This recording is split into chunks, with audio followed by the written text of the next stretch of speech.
Hello and welcome to Ditching Hourly. I'm Jonathan Stark. Imagine two kids at a birthday party, Alice and Bob. Why would Alice want to trade her green balloon for Bob's red one? Is it because the red balloon cost more to make and is therefore intrinsically worth more? Is she thinking about the labor that went into creating the balloon? No, of course not. She simply likes red better than green. She just wants the red one because she likes red better. Now, luckily for Alice, Bob likes green better than red, so he agrees to the trade. Now, what's happened here, right? Both Alice and Bob are now happier for having made the trade. They're both better off than they were before. Another way to say this is that they have both made a profit. The red balloon is actually worth more to Alice than the green one, and the green balloon is actually worth more to Bob than the red one. This is wealth creation. Both parties in the transaction made a profit. Wealth was created. All right, so why does this story matter? The reason this matters is because the same principle applies if instead of balloons, we're talking about Alice having $250,000 to trade for Bob's WordPress website development service. Yes, this is a little more protracted because a service is delivered over time and therefore requires trust on Alice's part. But if we assume that Bob understands what Alice wants and delivers as promised, both parties will profit from the engagement. Wealth will be created. Now, we don't usually think about the buyer making a profit from giving someone money, but that is exactly what happens. That's the ROI.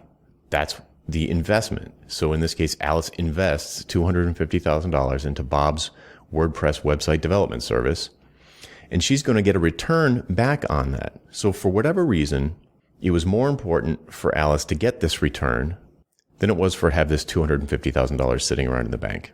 Maybe she's a billionaire and $250,000 doesn't matter to her that much. Maybe the return on investment is going to be very tangible, like Bob creates an e-commerce website for her where she can sell her products and make $1 million a year. So $250,000 is a small investment. Or maybe it's something intangible where she was just embarrassed by the website and she couldn't stand it and she didn't really need the $250,000 or whatever the situation might be. Now, does this mean that WordPress websites in general are worth $250,000? No. Does it mean that Bob's specifically are worth $250,000? No, of course not. All that matters is that it was worth $250,000 to Alice, and that seemed like a fair trade to her. It's important to internalize the notion of mutual benefit from these transactions. It's important to remember that not just the seller makes the profit because he or she is the one receiving the money. It's important to remember that both parties are profiting from the exchange, because as you move away from hourly and start value pricing your projects, your prices are going to start going up and your costs, i.e. the amount of time you invest in delivering the results, are going to go down, which means that your effective hourly rate is going to go way up, almost certainly to places that you would never feel comfortable charging.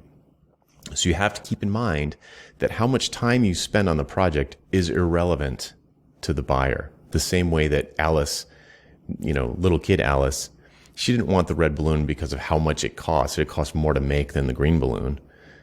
She just preferred the red balloon to the green balloon. So your clients in the future are going to prefer having the outcome that you promise. They're going to prefer that to the amount of money. Otherwise, they wouldn't make the trade. The same way that Bob and Alice wouldn't have made the trade if either one of them preferred the color that they had. All right.